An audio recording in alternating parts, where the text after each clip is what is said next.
Bonjour, chers frères et sœurs dans le Seigneur. Nous sommes là ce soir. Nous aimerons causer sur le thème des défis que l'on rencontre dans la vie chrétienne. Moi, c'est le frère Junior.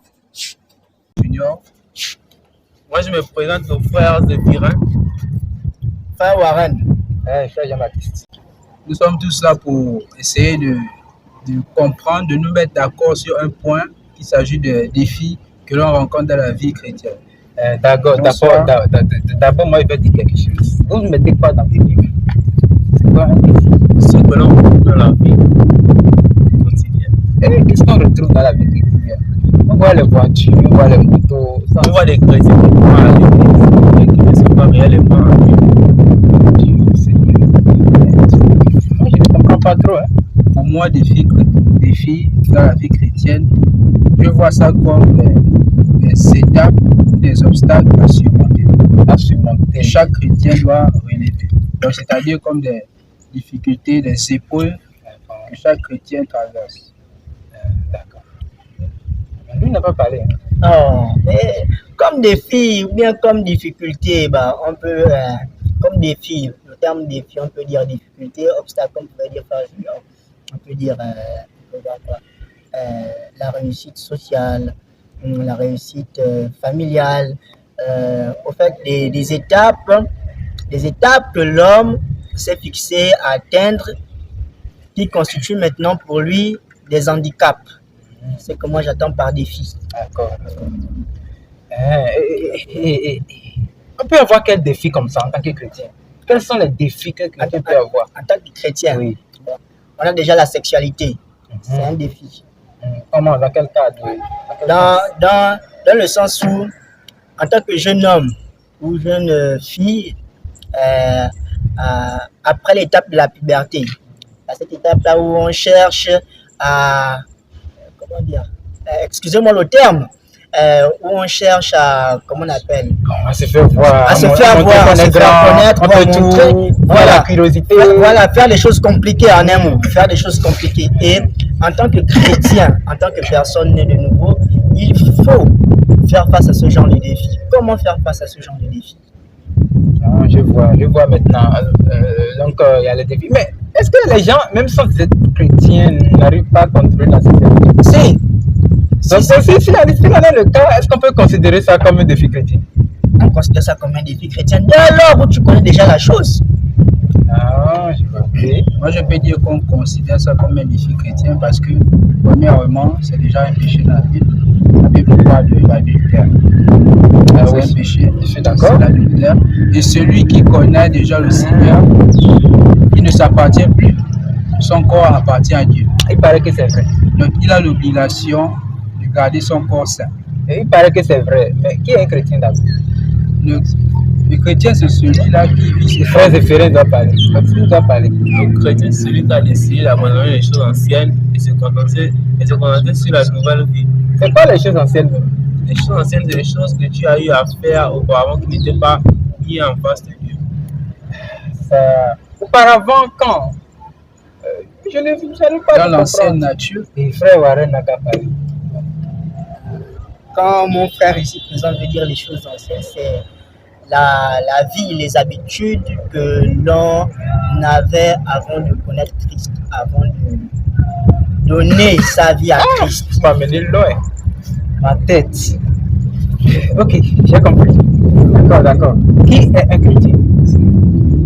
Le chrétien, c'est celui-là qui mène la vie de Christ. Yes! Parce qu'on dit chrétien. Vous êtes d'accord avec lui? Oui. Le mot chrétien vient du mot Christ. Yes. C'est-à-dire c'est celui qui mène la vie de Christ. On dirait que tu es man of God. Si, man of God. Man of God. C'est celui en qui on voit la vie de Christ. Ah bon? C'est lui, c'est un chrétien. Vous l'entendez? Le chrétien, ce n'est pas celui qui va seulement dans une église, dans une dénomination. Ce n'est pas celui qui chante ou qui se prénomme lui-même. Mais le chrétien, c'est quelqu'un à qui on voit déjà. S'il y a quelqu'un qui mène une vie de Christ, donc il y a quelqu'un qui ne mène pas une vie de Christ. Tout à fait. Qui comme ça? Oui. C'est le païen. Le païen. Qui est un païen? Un païen, c'est celui qui ne connaît pas Jésus-Christ. Qui vit selon ses désirs. Connaître pas Jésus-Christ. Qui vit selon ses désirs. Comment connaître Jésus-Christ? Par sa parole. Le frère là ne parle plus. Non, mais j'écoute. Bon.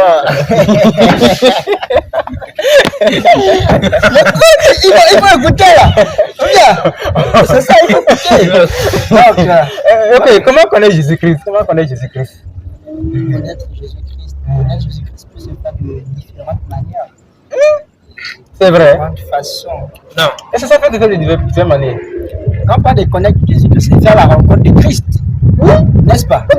Christ, je le connais. Il y a souvent une seule façon de faire. Quand je dis connaître Jésus, quand je dis connaître Jésus, la connaissance de Jésus, je vais parler dans le temps où chacun de nous ici présent a fait sa connaissance avec Jésus d'une manière différente de l'autre. L'autre, c'était certainement pas une compagnie d'évangélisation. Oh, il voulait parler des occasions. Voilà, merci, des occasions. Voilà, merci beaucoup. Des occasions, normalement. Voilà, c'est ça, c'est ce dont je voulais parler. Voilà. Et c'est quoi la connaissance de Christ? Ça dépasse. Non, ça ne dépasse pas. C'est bon, je reviens à tête. Chrétien, c'est quelqu'un qui mène une vie de Christ. Donc ça veut dire qu'il y a certaines personnes qui ne mènent pas une vie de Christ. Et en tant que chrétien qui mène déjà une vie de Christ, est-ce que la socialité peut être plus un défi? Je ne pense pas. Quelqu'un qui ne mène pas une vie de Christ, la socialité. Est-ce que la socialité peut être un défi?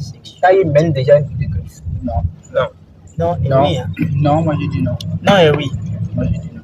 Moi je dis non et oui. Non, une question de parler de la foi. Si. Elle a deux volets. Expliquez Voilà. voilà. Pour une personne qui ne connaît pas Christ, Amen. Qui mène déjà une vie de Christ.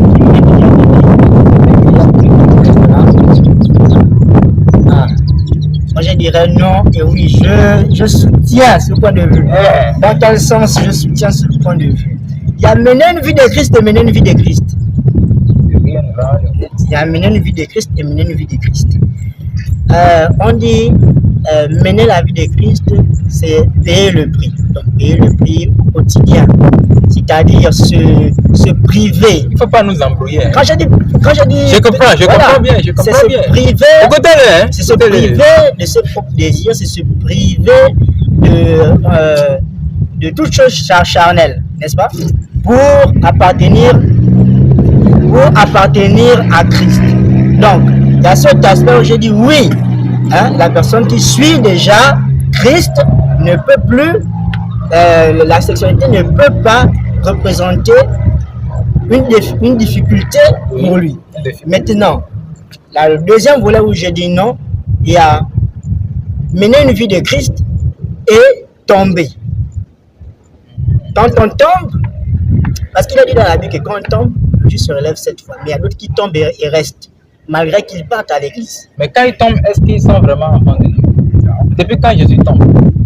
Si Jésus ne tombe pas, si Jésus était en lui, pourquoi il est tombé? On me dit qu'il n'a jamais mené la vie de Christ. Non, il a mené. Oh non, mais il y a la faille. Je suis Il y a la d'accord. faille. Je suis d'accord, je ne refuse Il y a la pas. faille. La vie de Christ habite dans la personne. Christ qui ne tombe pas. Donc si la personne tombe, est-ce qu'il y a la vie de Christ en lui? Non. Mais moi je vous pose une question. Oui. Ne pensez-vous pas que s'il est tombé, c'est pas parce qu'il ne menait pas la vie de Christ ou c'est parce que Dieu a voulu le Dieu ne veut pas que tombe. prouver. Dieu ne prouve pas le péché. Il y a des épreuves. Non, mais Dieu ne prouve pas le péché. C'est le diable qui tente pas le péché. Il y a une différence entre épreuve et tentation.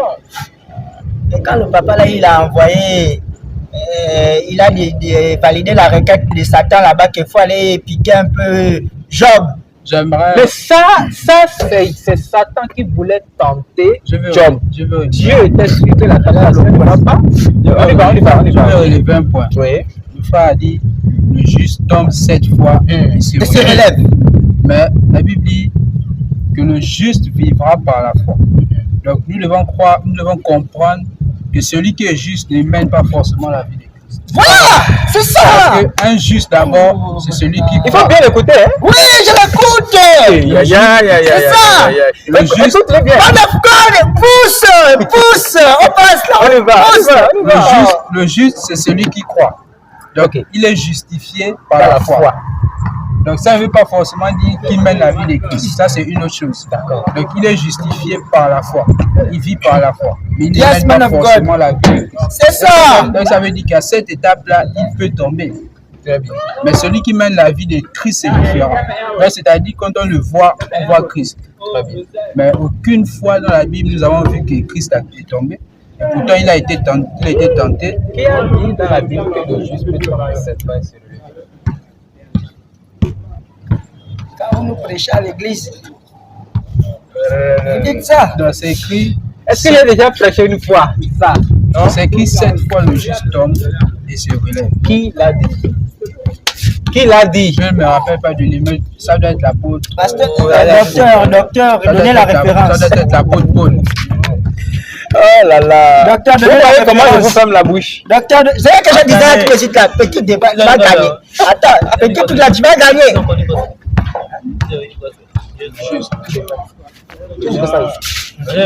Qui a dit que le juste peut tomber 7 fois et se relever?